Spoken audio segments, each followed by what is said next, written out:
참으로 고마우신 아버지 하나님, 저희들 할머니 가운데 오늘 지난 한 주도, 올 한 주도, 그리고 오늘도 살아가게 해주시고 하나님 귀한 말씀 앞에 서게 해주심에 감사를 드립니다. 오늘 하나님의 귀한 말씀을 통해서 하나님의 분명한 음성을 듣길 원하고 하나님의 뜻을 깨닫길 원합니다. 이 시간 저희들에게 듣는 귀와 깨닫는 마음을 허락하여 주시오. 오늘도 귀한 말씀을 듣고 깨달아 알아 그 말씀대로 살아감을 통해서 하나님께서 부어주시는 날마다 은혜와 복을 누리며 살아가는 복된 삶 되게 하여 주옵소서. 감사드리며 예수 그리스도의 이름으로 간절히 기도드립니다. 아멘. 오늘 말씀의 앞부분에 보니까 예수님께서는 가시는 곳곳마다 놀라운 기적의 역사를 일으키셨습니다. 그러자 예수님 주변에 사람들이 하나둘 모여들기 시작했습니다. 어쩌면 당연한 일입니다. 우리도 누가 기적을 행한다고 한다면 아마도 그 사람 주변으로 몰려들 것입니다.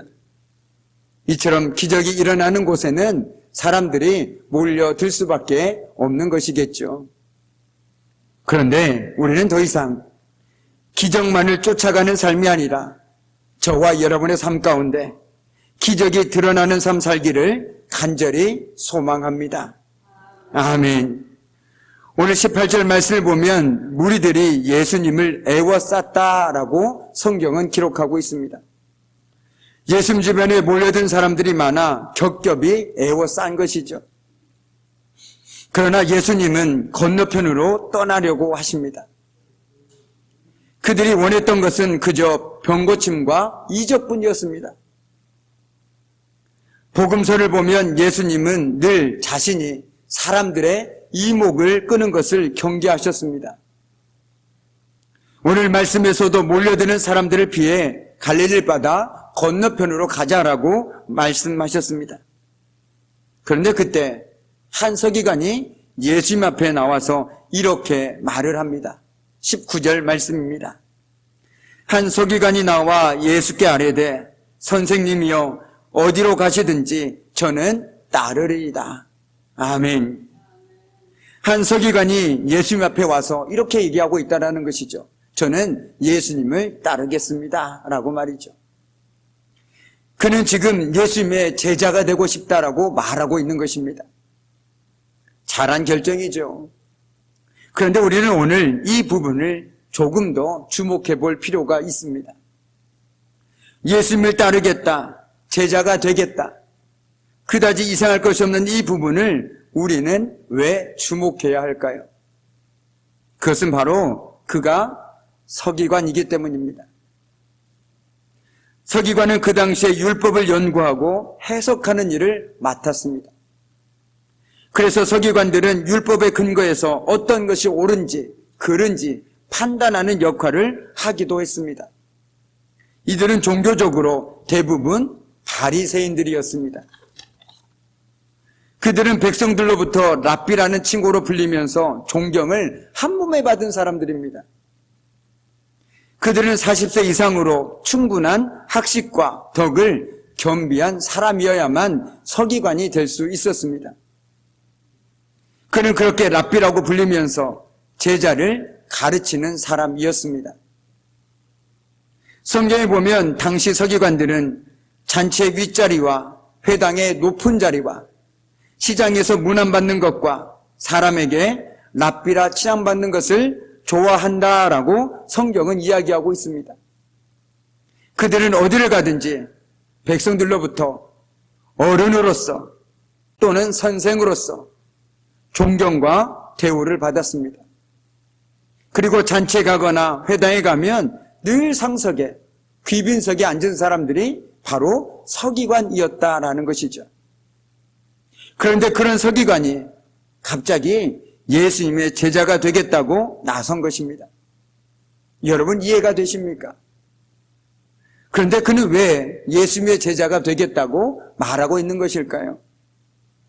예수님의 권위 있는 말씀에 감동이라도 받은 것일까요? 잘 모르겠습니다. 여기에 대해서 성경은 정확한 이유를 말해주고 있지는 않습니다.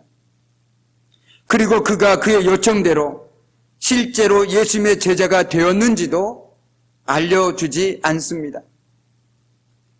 그 부분에 대해서 성경은 그저 침묵할 뿐입니다. 그런데 우리는 앞뒤 문맥을 통해서 이렇게 한번 생각해 볼 수는 있습니다. 당시 예수님은 그 누구보다도 많은 인기를 누리고 있었습니다. 스타 중에 스타였다라는 것이죠. 어딜 가나 사람들이 끊임없이 몰려들었습니다. 말씀을 전하는 모습에서는 율법 교사인 서기관들보다 더 권위가 있었습니다. 더구나 예수님은 엄청난 능력을 행하시는 분이셨습니다. 많은 병자들을 고치시고 귀신을 쫓아내시고 심지어 요동치던 바람과 바다도 잠잠하게 하셨던 분이 바로 예수님이셨습니다. 예수님은 그야말로 매력적인 분이었다라는 것이죠. 내가 저분만 따라가면, 저분의 줄만 서면 내 인생은 탄탄대로겠구나. 만약 예수님의 제자가 되어 권위 있게 말씀을 전하는 방법이나 지혜를 배울 수만 있다라면, 그리고 예수님께서 행하시는 권능을 전수받을 수만 있다면 모르긴 해도 지금까지 서기관으로서 백성을 맡은 존경과 차원이 다를 것이라는 것이죠. 이 서기관은 아마도 바로 그 부분에 주목했던 것 같습니다. 그래서 내린 결론이 예수님의 제자가 되어 따르기로 결심한 것입니다.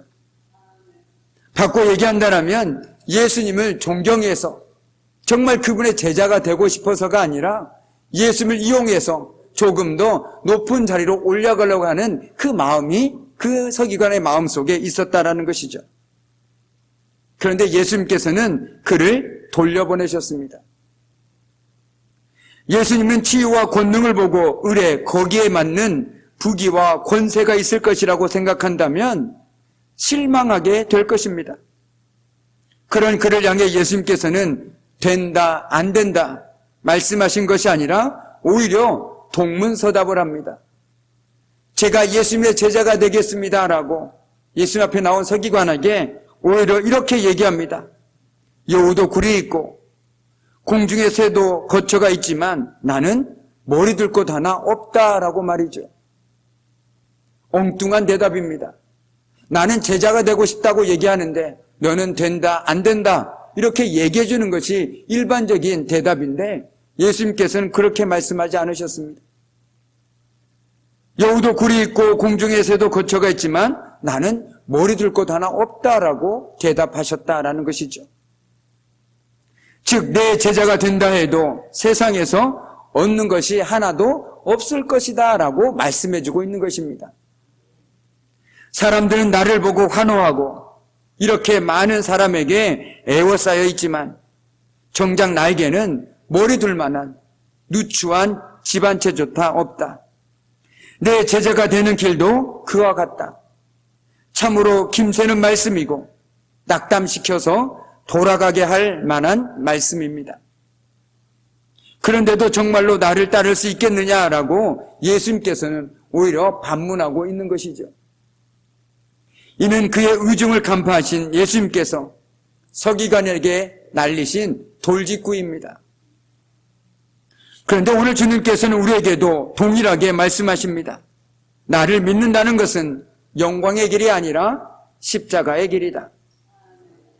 더 많이 소유하는 것이 아니라 더 많이 비워야 하고 더 많이 내려놓아야 한다. 예수 믿으면 더 행복하고 더 건강해지며 더 많이 소유할 줄 알았는데 예수 믿으면 정말 예수만 믿으면 모든 일이 내 마음대로 내 뜻대로 형통할 줄 알았는데 주님은 그런 것만은 아니라고 분명하게 말씀해주고 있다라는 것입니다. 우리가 예수를 믿는다는 사실만으로 때로는 더 고난을 받을 때가 있습니다. 더 많은 것을 희생하고 포기해야 할 때도 있다라는 것이죠. 왜냐하면 내가 예수를 믿으니까. 더 많은 것들을 비우고 내려놓아야 할 때가 있습니다. 그래도 주님의 길을 따라 나서겠느냐라고 묻고 있는 것이죠. 사람들은 흔히 예수를 믿으면 복을 받는다라고 말합니다. 예수 믿고 복 받으세요 라고 말합니다. 옳습니다. 맞는 말입니다. 전혀 틀린 말은 아닙니다. 예수를 믿으면 복을 받습니다. 그렇지 않습니까? 저도 예수 믿고 복 받았습니다. 하지만 우리가 여기서 분명히 알아야 할 사실은 예수를 따르면, 예수를 믿으면 하나님이 원하시는 복을 받게 된다라는 것입니다. 내 욕심, 내 소원의 복을 받는 것이 아니라 하나님이 원하시는 복을 받는다라는 것이죠. 사실 예수를 믿고 그를 따르는 사람에게는 예수 그리스도가 그랬던 것처럼 반드시 고난이 따르기 마련입니다. 그러면 우리는 단지 세속적인 복을 받고자 예수를 믿어서는 안 됩니다. 복 자체가 예수를 믿는 목적이 되어서는 안 된다라는 것이죠. 복은 내가 예수를 믿다 보니까 하나님께서 은혜로 우리에게 허락해 주실 뿐이라는 것입니다. 그렇기 때문에 우리가 복만을 보고 쫓아간다라면 우리는 자칫하면 잘못된 길로 빠져버릴 수밖에 없다라는 것이죠. 그저 나는 예수님만 열심히 섬겼는데 예수님께서 내 가정에, 내 자녀들에게 복을 주셨습니다. 나는 하나님께 기도한 적도 없고 그저 말씀대로 살아갔을 뿐인데 하나님께서 복을 부어주신 것이죠. 이것이 진짜 성경이 말하는 복이라는 것입니다. 그것이 바로 진짜 믿음이라는 것이죠. 우리는 하나님을 믿는 것이지 하나님으로부터 뭔가를 얻어내고자 하나님을 믿는 사람이 결코 아니라는 것입니다. 내가 하나님을 믿으면 내 자녀가 잘 되겠지. 그 마음은 충분히 이해합니다. 그러나 그것까지도 하나님께 맡길 수 있어야 된다라는 것이죠. 복은 내가 어떻게 떼쓴다고 해서 받는 것이 아니라 하나님께서 주권적으로 주시는 것입니다. 철저한 하나님의 은혜의 결과라는 것이죠. 자, 오늘 말씀으로 다시 돌아와서 그러면 예수님의 말씀을 들은 그 서기관은 어떤 결정을 내렸을까요? 우리는 그의 선택이 너무나도 궁금합니다. 예수님의 이 말씀을 듣고도 서기관이 예수님의 제자가 되었을까? 아니면 돌아갔을까? 어느 부자 청년처럼 근심하며 떠나갔을까? 궁금한데 성경은 그것을 명확하게 가르쳐주지 않습니다. 왜 가르쳐주지 않을까요? 부자 청년이 예수님께 와서 얘기했을 때는 이렇게 분명하게 기록하고 있지 않습니까? 그가 재물이 많음으로 근심하여 떠나갔더라라고 성경은 분명하게 기록하고 있습니다. 그런데 오늘 서기관에게는 그런 말씀이 일체 없습니다. 그 이유가 있습니다. 성경은 그가 어떤 결정을 내렸는지는 별로 중요하지 않기 때문입니다. 관심 바뀝니다. 성경이 주목하는 것은 그 서기관의 결정이 아니라 바로 지금 여기서 말씀 앞에 서 있는 저와 여러분이기 때문에 그렇습니다. 오늘 서기관에게 들려진 그 예수의 말씀을 듣고도 정말 예수님의 제자로서 나를 따라 나설 것이냐라고 우리들에게 묻고 있다라는 것입니다. 그런 의미에서 우리는 아주 불편한 질문을 마주 대할 수밖에 없습니다. 정말 저와 여러분이 예수를 믿는 궁극적인 목적이 무엇입니까? 혹시 부자가 되는 것입니까? 혹시 건강하게 사는 것입니까? 아니면 다른 그 무엇 때문입니까? 우리가 예수가 믿는 목적은 다른 데 있어서는 안 됩니다. 예수를 마치 알라딘의 램프처럼 내가 예수 믿으면 내가 원하는 것을 얻을 수 있으니까 믿는 척하는 그 믿음 갖고는 안 된다라는 것이죠. 우리의 믿음은 오직 예수 그리스도께 있어야 된다라는 것입니다. 예수를 믿으면 어떤 결과들이 나타나는가에는 관심이 없습니다. 내가 예수를 믿는다고 해서 내 삶에 어려움이 있든지 내 삶이 형통한지는 내 관심 밖의 일이라는 것이죠. 그것은 내가 결정할 수 있는 문제가 아니기 때문입니다. 그것은 철저하게 하나님께 달려있는 것이지 나에게 달려있는 것이 아닙니다. 내가 할 수 있는 것은 내가 전심으로 예수를 믿고 따라가는 것밖에 없다라는 것이죠. 그 길이 쉬운 길 말은 아닙니다. 그러나 성경은 그리고 좀 전에 우리가 불렀던 찬양에도 분명히 나와 있는 것처럼 우리가 그 길을 갈 때 절대로 우리를 혼자 내버려 두지 않으신다라는 것이죠. 십자가의 길, 고난의 길, 그 험난한 길을 걸어갈 때 주님께서는 우리와 함께하고 계시고 낙심하고 넘어지고 좌절해 있을 때 우리를 이렇게 세워주시고 때로는 믿음의 동역자들 통해서 우리를 세워주시기도 한다라는 것입니다.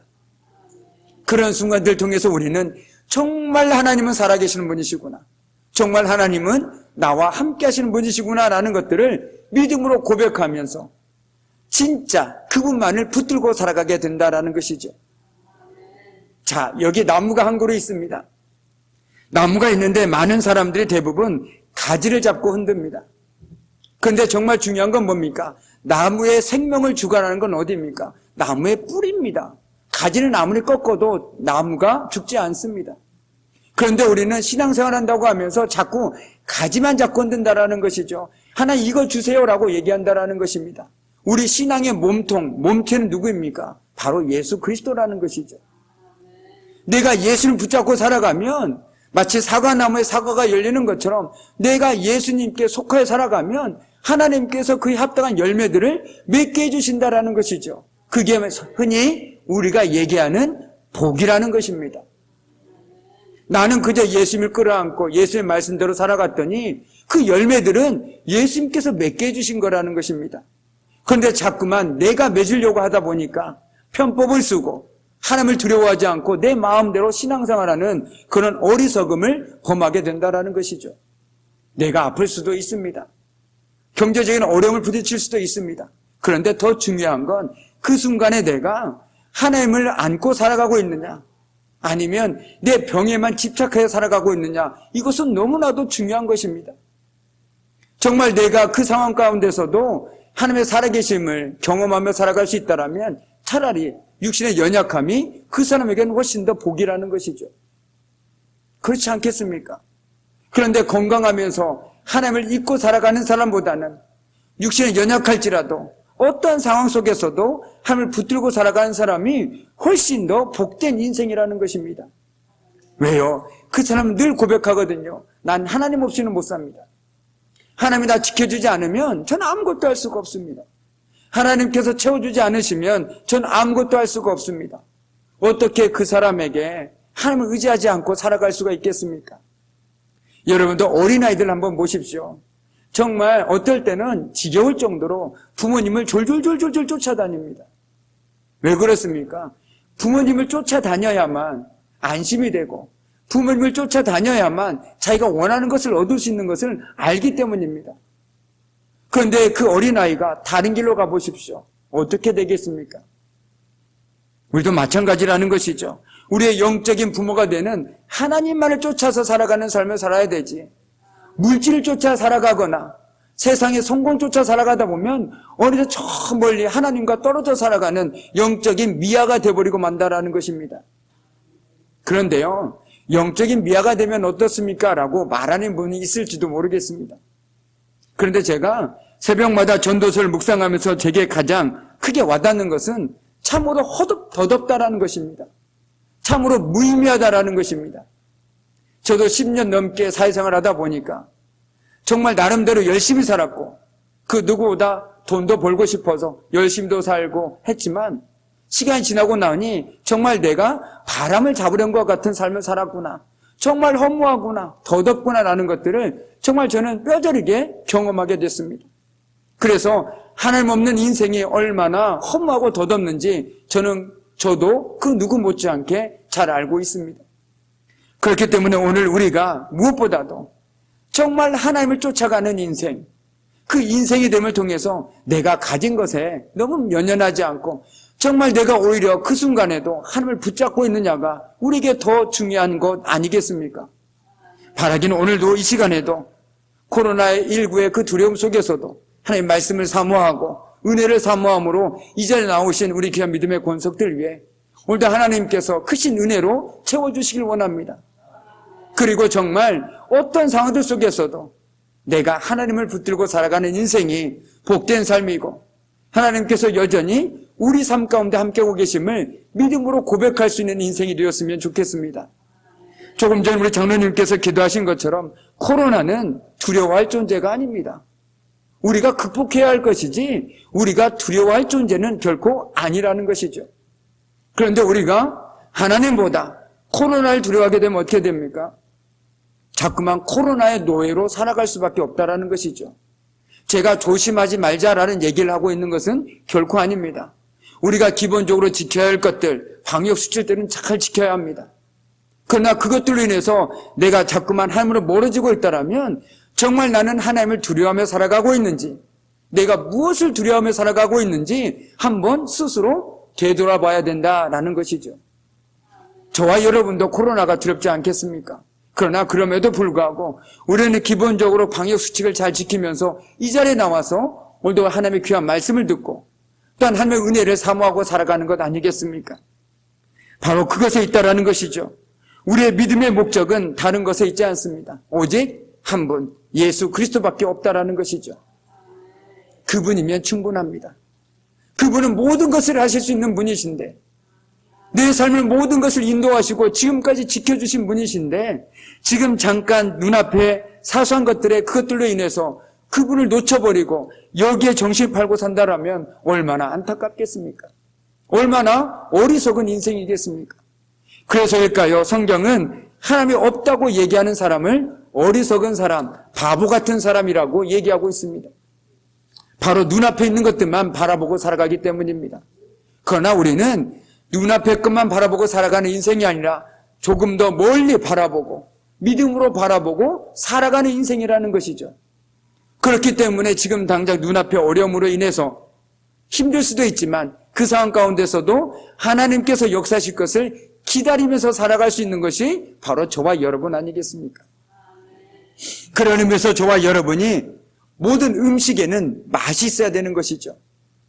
저와 여러분이 그런 맛있는 그리스도인이 되었으면 좋겠습니다. 우리 기왕 예수 믿는 거 좀 멋있게 믿을 수 있으면 좋겠습니다. 그 삶에 예수 믿는 맛이 있고 멋이 있으면 좋겠습니다. 그래서 주일날 만나면 신나고 기쁘고 헤어질 때는 아쉽고 그런 예수 믿는 맛이 있었으면 참으로 좋겠습니다. 또 흐르는 강물과 같이 사람이 되었으면 좋겠습니다. 나아가서 저와 여러분의 삶의 구석구석에 예수 그리스도의 마음이 흐르는 삶을 살아내는 복된 삶 되기를 주님의 이름으로 간절히 축복합니다. 아멘. 이제 말씀을 마무리 짓도록 하겠습니다. 오늘 말씀을 통해서도 분명히 주님은 서기관에게 말씀하신 듯 하지만 오늘 말씀을 듣는 우리에게도 동일하게 말씀하고 계십니다. 나를 믿는 것은 영광의 길이 아니라 십자가의 길이다 라고 말이죠. 더 많이 소유하는 것이 아니라 더 많이 비워야 하고 더 많이 나눠야 하고 더 많이 내려놓아야 합니다. 예수 믿으면 더 행복할 줄 알았는데 때로는 슬픔이 더 많을 수도 있습니다. 예수 믿으면 더 건강해질 줄 알았는데 더 아플 수도 있습니다. 예수 믿으면 더 많이 쏠 줄 알았는데 오히려 더 가난해질 수도 있습니다. 그러나 그 모든 상황 가운데 중요한 것은 하나님께서 함께하고 계시다라는 사실을 우리가 기억하고 살아간다라면 지금 당장의 내 상황과 형편이 뭐 그리 중요하겠습니까? 하나님께서는 분명히 하나님의 때에 하나님의 방법대로 일하실 것을 믿는다라면 이까짓 것 우리 믿음으로 극복해 나갈 수 있다는 것이죠. 내 능력이 아니라 하나님의 능력으로 말입니다. 우리가 예수를 믿는다는 사실 하나만으로 때로는 더 많은 것을 희생하고 더 많은 것을 포기하고 내려놓아야 될 때가 있지만 하나님께서는 분명 또한 하나님의 때에 오히려 채워주시는 은혜가 있고 더 건강함으로 하나님을 섬길 수 있는 은혜를 주실 때도 있다라는 것입니다.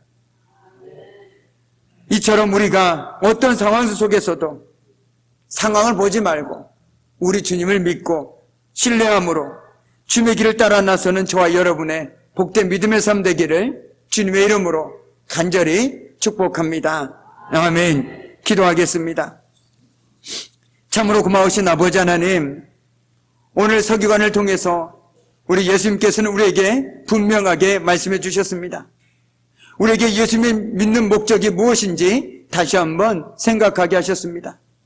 우리가 예수를 믿는 목적은 다른 것에 있는 것이 아니라 바로 오직 예수 그리스도께 있음을 이 시간 고백하게 해주시고 어떤 상황들 속에서도 오직 주님만을 바라보며 나아갈 수 있는 저희의 삶이 되어줄 수 있도록 하나님 도와주시옵소서.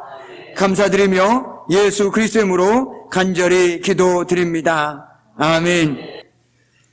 이제는 우리 주 예수 그리스도의 은혜와 아버지 하나님의 그 무한하신 사랑하심과 성령의 사귐과 임재와 다스리심이 어떤 상황들 속에서도 오직 예수만을 믿고 그분만을 따라 살아가길 결단하는 우리 귀한 성도들의 삶과 그들의 가정과 일터와 사업장 위에 또한 사랑하는 자녀들 위해 특별히 주신 약함 가운데 있는 우리의 믿음의 권속들과 또한 신앙생활하다가 하나님의 품을 떠나 세상 가운데 살아가고 있는 우리의 믿음의 권속들 위해 이제부터 영원토록 함께 하시기를 간절히 축원하옵나이다. 아멘. 우리 보좌 앞에